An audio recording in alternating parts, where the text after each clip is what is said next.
నమస్కారం. రేపటి ఆశల వారధి యువకు స్వాగతం. ఫుట్బాల్ అంటే అబ్బాయిల ఆట అనుకుంటాం. కానీ పట్టుదలతో ప్రయత్నిస్తే అమ్మాయిలు రాణించగలరని నిరూపించింది ఆ యువతి. అంతేకాదు తనలాంటి ఆడపిల్లలకు స్ఫూర్తిగా నిలవాలనుకుంది. ఫుట్బాల్ కోచ్ కావాలని కలలు కంది. అడ్డంకులెన్ని ఎదురైనా సూటిపోటి మాటలు ఈటెల్లా గుచ్చుకుంటున్నా తన గురి మాత్రం తప్పలేదు. తనే మాసవేణి వనిత.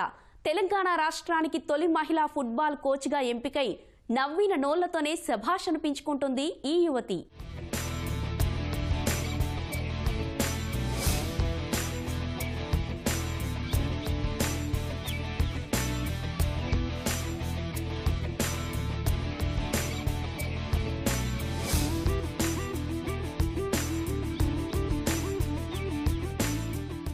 నిరుపేద కుటుంబంలో పుట్టిన ఈ యువతి చిన్నప్పటి నుంచి ఫుట్బాల్ పై మక్కువ పెంచుకుంది. తల్లి కోచ్ ఇచ్చిన ప్రోత్సాహంతో క్రీడలో మేటిగా రాణించింది. ఫలితంగా 8 నేషనల్స్ ఆడి ప్రతిభ కనబరిచింది ఈ క్రీడాకారిణి. ఆర్థిక ఇబ్బందులు, హేళన మాటల్ని ధైర్యంగా ఎదుర్కొని రాష్ట్ర తొలి మహిళా ఫుట్బాల్ కోచ్ గా అందరి మన్ననలు పొందుతోంది.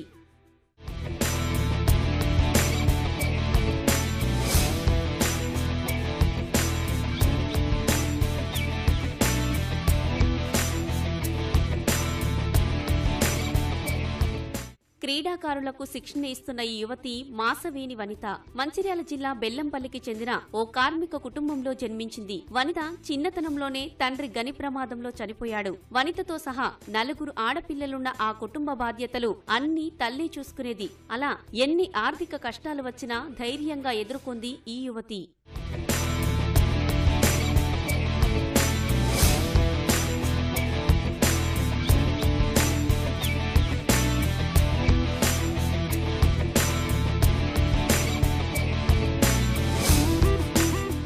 చదువుల్లో రాణిస్తూనే క్రీడలపై ఆసక్తి కనబరిచింది వనిత. చెల్లెలు ఆసక్తిని గమనించిన 3వ సోదరి జ్యోతి వెన్నుతట్టి ప్రోత్సహించింది. ఆమె కూడా మంచి ఫుట్బాల్ క్రీడాకారిణి కావడంతో వనితకు సూచనలు, సలహాలు ఇచ్చింది. సోదరి సలహాతో మొదట రన్నింగ్ ప్రాక్టీస్ చేసింది. అలా పరుగుపై పట్టు సాధించడంతో పీఈటీ రోజా వరకు మారి వనితను గుర్తించి ఫుట్బాల్ టీంలోకి తీసుకున్నారు.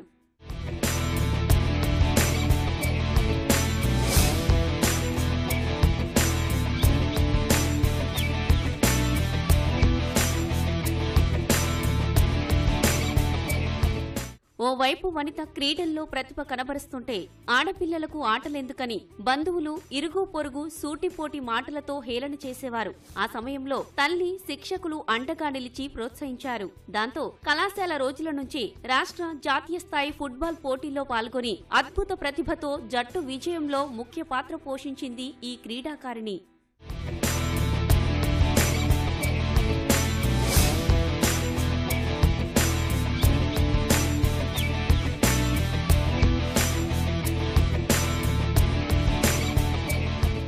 ఆటలపై ఉన్న ఇష్టంతో డిగ్రీ అయ్యాక బీపీడీ, ఎంపీడీ చేసింది వనిత. ఆపై వివిధ పాఠశాలల్లో శిక్షకురాలిగా పనిచేసింది. కానీ తెలియని అసంతృప్తి. మరెంతో మంది ఆడపిల్లలు ఈ ఆటల్లో రాణించాలంటే ఫుట్బాల్ కోచ్గా మారాలని నిర్ణయించుకుంది. అందులో భాగంగా కోల్కతాలో డిప్లొమా కోచింగ్ ఇన్ ఫుట్బాల్లో శిక్షణ పూర్తి చేసుకుంది. 2020లో స్పోర్ట్స్ అథారిటీ ఆఫ్ ఇండియా నుంచి శిక్షకురాలిగా గుర్తింపు పొందింది ఈ యువతి. నేను ఫుట్బాల్లో ఆసక్తి ఉండడంతో మా పీటీ మేడం గాని, రవికుమార్ సార్ గారిని వీళ్ళు ప్రోత్సాహం ఇవ్వడంతో, వాళ్ళ ప్రోత్సాహంతో నేను ఇందులో ఆడడం జరిగింది. ఈ నేషనల్స్ కానీ స్టేట్ లెవెల్లో కానీ నేను ఆడడం జరిగింది. ప్లస్ ఇదేంటిది మన బీపీడీ కానీ ఎంపీడీ కానీ అవి కూడా కంప్లీట్ చేశాను. దాంతోపాటు నాకు ఉమెన్స్కి కోచ్ లేదు కదా అనే ఒక థాట్ తోటే ఉమెన్ ఫుట్బాల్ కోచ్ అవ్వాలనే నాకు థాట్ వచ్చి దాంతో నేను ఎన్ఐఎస్ చేయడానికి వెళ్ళాను. ఇది ఎన్ఐఎస్ అనేది national institution of sports authority నుంచి వెళ్ళి మనకి సర్టిఫికేట్ రావడం జరుగుతుంది. అది రావాలంటే మన తెలంగాణ నుంచి వెళ్ళి చాలా కష్టపడ్డారు. అందులో నేను ఒకదాన్ని సక్సెస్ అయ్యానని నేను గర్వంగా చెప్పుకుంటున్నాను. క్రీడాకారిణిగా, ఫుట్బాల్ శిక్షకురాలిగా వనిత ప్రయాణం సులువుగా ఏం జరగలేదు. కోల్కతా సెలక్షన్స్ కి వెళ్లిన సమయంలో సోదరి వివాహం, ఆర్థికంగా తీవ్ర ఇబ్బందులు ఎదుర్కొంది. అయినా సరే అనుకున్న లక్ష్యం కోసం జరిగే సెలక్షన్స్ కు చోటు సంపాదించాలనుకుంది. అలాంటి కఠిన పరిస్థితిలో తన ప్రతిభ గుర్తించిన ఫుట్బాల్ అసోసియేషన్ ఆర్థికంగా అండగా నిలబడిందని వనిత చెబుతోంది. దీనికి వెళ్ళడానికి కూడా నేను చాలా స్ట్రగుల్ పడ్డాను. మనీ కోసం కానీ దేనికి అటు వెళ్ళడం కానీ అన్నిటికీ చాలా ఇబ్బంది ఎదుర్కొన్నాను. అయినా కూడా సక్సెస్ఫుల్గా నేను కంప్లీట్ చేసుకొని రావడం జరిగింది. దీనికోసమని మా నాన్నగారు కూడా లేకపోయినా మా అమ్మ నాకు ఎంతో ప్రోత్సాహం ఇచ్చారు. అట్లాగే ఫుట్బాల్ అసోసియేషన్ వాళ్ళు కూడా నాకు ప్రోత్సాహంతో, రఘునారెడ్డి సార్తో ప్రోత్సాహం వల్లనే నేను ఇంత దూరం వెళ్ళడానికి కారణము.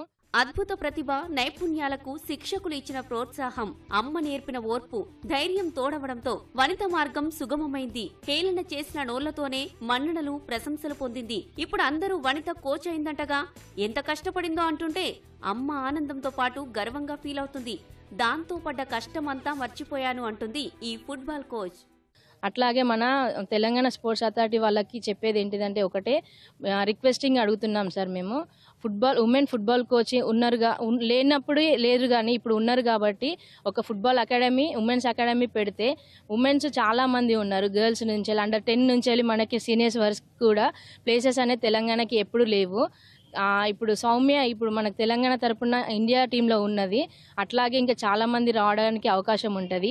ఒక ఉమెన్ ఫుట్బాల్ అకాడమీ స్టార్ట్ చేస్తే మాకెంతో హెల్ప్ చేసిన వాళ్ళు అవుతారు సార్. తెలంగాణ రాష్ట్రంలో తొలి మహిళా ఫుట్బాల్ కోచ్ గా గుర్తింపు పొందింది వనిత. ఇప్పటి వరకు 8 నేషనల్స్ ఆడి ప్రత్యేకత చాటుకుంది. జాతీయ స్థాయి కోచ్ గా నిలబడాలంటే తప్పనిసరైన లైసెన్స్ కోర్సులు పూర్తి చేసే పనిలో ఉంది. భారత ఫుట్బాల్ జట్టుకు కోచ్ గా మారడమే లక్ష్యంగా సాధన చేస్తుంది. ప్రస్తుతం కొమరంభీం జిల్లా కాగజ్ నగర్ ఏకలవ్య మోడల్ పాఠశాలలో ఫుట్బాల్ కోచ్ గా పనిచేస్తుంది. నేను మాత్రమే గెలిస్తే సరిపోదు, ప్రతి అమ్మాయి స్ఫూర్తి పొందాలి అంటుంది ఈ యువతి.